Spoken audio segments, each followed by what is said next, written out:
नमस्कार, मैं हूं तान्या। आप देख रहे हैं राष्ट्रीय एक न्यूज। आइए नजर डालते हैं आज की कुछ खास खबर की ओर।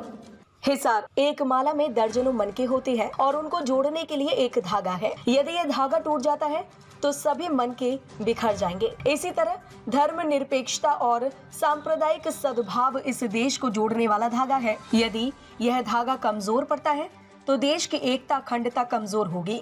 यह बात आज यहाँ अखिल भारतीय किसान सभा के राष्ट्रीय उपाध्यक्ष कामरेड इंद्रजीत सिंह ने शहीद भगत सिंह की याद में और कामरेड पृथ्वी सिंह की बरसी पर आयोजित भारतीय गणतंत्र और मौजूदा चुनौतियां विषय पर आयोजित सेमिनार में बोलते हुए कहा।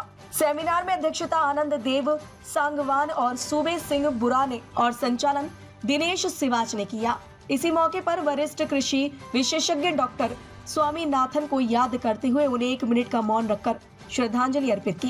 कामरेड इंद्रजीत सिंह ने बोलते हुए कहा कि कामरेड पृथ्वी सिंह ने न केवल किसान मजदूर के हक की लड़ाई लड़ी बल्कि जाति और धर्म के आधार पर होने वाले भेदभाव के खिलाफ भी हमेशा सचेत रूप से लोगों को जागरूक करते रहे। सांप्रदायिकता को लेकर वो हमेशा लड़ते रहे। कामरेड पृथ्वी सिंह गोरखपुरिया होते थे, उनकी आज बरसी है। जाने माने किसान नेता थे और आज ही संयोगवश जो है शहीद भगत सिंह का भी जो जयंती मनाई जा रही है वो कार्यक्रम भी उनके साथ है। और डॉक्टर एम.एस. स्वामीनाथन भी कल गुजर गए, 98 साल के जाने माने कृषि वैज्ञानिक थे। तो इस मौके के ऊपर आज जो हमारे देश की यानी गणतंत्र की जो दशा और दिशा है उसके ऊपर बातचीत करने के लिए ये सेमिनार रखा हुआ है। तो इसके अंदर कृषि क्षेत्र भी मुख्य रूप से रोजगार का सवाल है और जो दूसरे सामाजिक न्याय के सवाल हैं उनको लेकर ये सेमिनार आज का रखा गया है।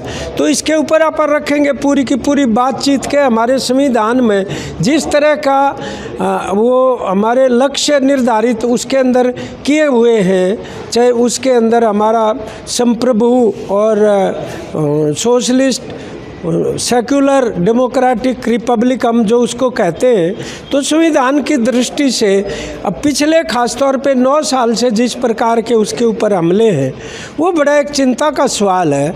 और वो न केवल लोगों की आजीविका बल्कि उनकी एकता और उनके जो हुकूक हैं, उनके जो हक हैं, जनतांत्रिक अधिकार हैं, उनके ऊपर भी हमले की जो है एक समग्र चुनौती हम अपने सामने देख रहे हैं। इसलिए जितने भी किसान मजदूरों के संगठन और दूसरे भी जो राजनीतिक क्षेत्र के ताकतें हैं उनके लिए भी ये ज़रूरी है कि आज इसके ऊपर गंभीरता से विचार करके और इनकी सुरक्षा के अंदर खड़ा हुआ जाए।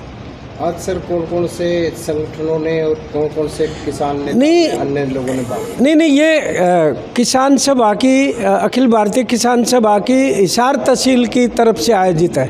आज अन्य जगहों के ऊपर भी इस प्रकार के कार्यक्रम हैं। तो यहाँ तो कई संगठनों के लोग आए हैं हिस्सा लेने, लेकिन आयोजन किसान सभा ने किया है। जी, आपका नाम और पद? मैं इंद्रजीत सिंह हूँ, राष्ट्रीय उप प्रधान अखिल भारतीय किसान सभा। आज हरियाणा के जनवादी आंदोलन के बड़े नेता कामरेड पृथ्वी सिंह गोरखपुरिया की बरसी है और ये बरसी ठीक शहीद आजम भगत सिंह की जयंती के अगले दिन है। तो हम हर बार इन दोनों महान आदमियों को इकट्ठा मिलके मनाते हैं। आज का दौर एक ऐसा दौर जिसमें सांप्रदायिकता, जातिवाद और विशेष तौर पे आप ये कहेंगे कि जिस ढंग का संकट लोगों के बीच में है उसको लेके हमने ये सोचा कि इस बार इन मुद्दों के ऊपर ज़रूर चर्चा होनी चाहिए, क्योंकि जिस तरह की नीतियां मोदी सरकार कर रही है उससे जनतंत्र के ऊपर काफ़ी बड़ा हमला है। तो आज हम ये सोचते हैं कि गणतंत्र और आज का जो परिदृश्य है उसके ऊपर बात करते हुए हम कुछ अपने कार्यक्रम को देखें। और ये कार्यक्रम जिसमें किसान सभा, हिसार तहसील कमेटी और पृथ्वी प्रभात स्मारक समिति जो मजदूर और किसानों के नेता हैं उनके नाम पे बनी हुई है, उन्होंने दोनों ने मिलके इसको मनाया है। आज का ये कार्यक्रम इन महान विभूतियों को याद करते हुए जनतंत्र की रक्षा की शपथ लेने के लिए हम मना रहे हैं। आपका नाम पद? दिनेश सिवाच, सचिव पृथ्वी प्रभात स्मारक समिति।